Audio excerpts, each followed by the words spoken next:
నమస్తే, welcome to reflection news. నేను శర్మ. ప్రేక్షకులారా, మనం నదీ తీరానికి వెళ్తే అక్కడ బోర్డులు ఏర్పాటు చేస్తారు, దయచేసి సబ్బులు సర్ఫులు వాడొద్దు. అది గంగా, పవిత్రమైనటువంటి గంగా. పుష్కర సమయంలో కూడా ఎక్కడ ఎవ్వరు సబ్బులు అమ్మరు, సర్ఫులు అమ్మరు. బట్టలు ఉతుక్కోవడానికి రాలే, ఎక్కడికి స్నానానికి వచ్చినాం, పవిత్రమైన స్నానం చేయడానికి వచ్చినాం. అటువంటి పవిత్రమైన ఆ గంగా నదిపై రంజాన్ నెలలో ముస్లిం యువకులు మటన్ చికెన్లు తిని, పడవలో వెళుతూ మటన్ చికెన్ తిని అవి నదిలోకి వదిలిండ్రు. ఎంత బాధ అనిపిస్తుంది.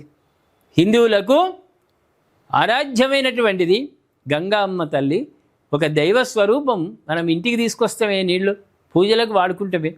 అటువంటి దాన్ని అపవిత్రం చేసిరనే బాధ అయితే ఉంటుంది కదా. దానికి ఉత్తరప్రదేశ్ వాళ్ళు ఏం చేసిరు, ఉత్తరప్రదేశ్ కోర్టు వారిని నాన్ బెయిలబుల్ అరెస్ట్ వారెంట్ జారీ చేసింది. దీనికి ఎవరు స్పందించారు అంటే సుప్రీంకోర్టు జస్టిస్ ఉజ్వల్ భూయాన్ ఒక సంచలనమైన వ్యాఖ్యలు చేసిండు. ఏం వ్యాఖ్యలు చేసిండంటే, గాజా ఊచకోతలపై నిరసన హక్కును హరించడానికి కూడా తప్పు పట్టిండు. గంగా నదిపై చికెన్ తినడం నేరం ఎలా అవుతుంది? దాన్ని ఏ చట్టము నిషేధించలేదు. అయినప్పటికీ వారిని అరెస్టు చేసి 3 నెలల పాటు బెయిల్ నిరాకరించవచ్చా అని నన్ను నేనే ప్రశ్నించుకుంటున్నా అన్నాడు. అంటే బయటకు చెప్పినాక ప్రశ్నించుకున్నాడు ఏమున్నది, మనసులో ప్రశ్నించుకుంటే ఏం కాదు. ఆయన బయటకు చెప్పుకున్నాడు, నన్ను నేనే ప్రశ్నించుకుంటున్నా అని జస్టిస్ భూయాన్ పేర్కొన్నాడు. వారణాసిలో గంగా నదిపై బోట్ను నడిపించే సిబ్బంది రంజాన్ ఉపవాసం ముగిసిన తర్వాత అందులోనే చికెన్ తిన్న ఘటనలో యూపీ పోలీసులు 14 మందిని అరెస్టు చేశారు. శనివారం భోపాల్లోని నేషనల్ ఇన్స్టిట్యూట్ ఆఫ్ యూనివర్సిటీ కార్యక్రమంలో పాల్గొన్న సందర్భంగా జస్టిస్ ఉజ్వల్ భూయాన్ దీనిపై స్పందించాడు.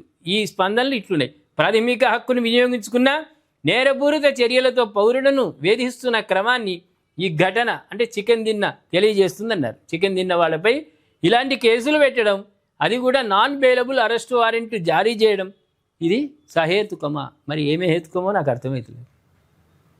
ఒక్కసారి ఇటువంటి జారీ చేస్తేనే కదా మిగతా వాళ్ళు చేయాలనుకుంటే భయపడేది. జస్టిస్ గారు, మిమ్మల్ని రిక్వెస్ట్గా అడుగుతున్నా నేను, హిందూ ధర్మానికి, హిందూ వ్యతిరేకతకు ఎవడు పాల్పడ్డా వానికి సన్మానం చేస్తే మళ్ళీ చేస్తాడా, చేయడా?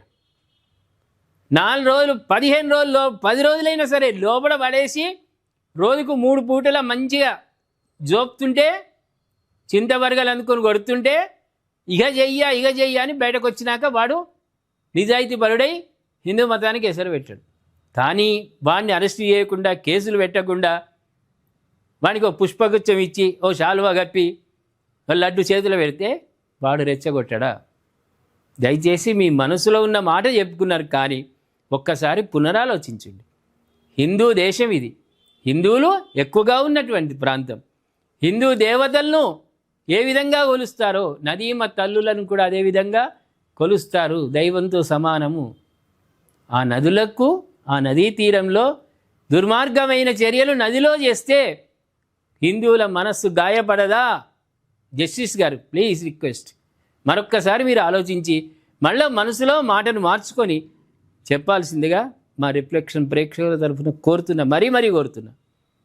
హిందువులకు, హిందూ మతాలకు, హిందూ నదీ తీరాలకు ఎవడు చెడు పని చేసినా కోర్టులు కూడా మందలించాలి, లోపల పడేసి తోమాలి. లేకుంటే మళ్ళీ ఇది ప్రజల చేతికి పోయిందనుకో, చట్టం ప్రజల చేతిలోకి వెళ్ళే ప్రమాదం ఉంటుంది. కాబట్టి జస్టిస్ గారు మరొక్కసారి ఆలోచించి మీరు మీ నిర్ణయాన్ని మార్చుకోవాల్సిందిగా మనవి. ఏమంటారు ప్రేక్షకులారు? జస్టిస్ గారు మనసులో ఉన్న మాట చెప్పిండు, అది వాస్తవమా, అది ఒప్పుకుందామా వద్దా? దయచేసి కామెంట్ రూపంలో తెలియజేయండి.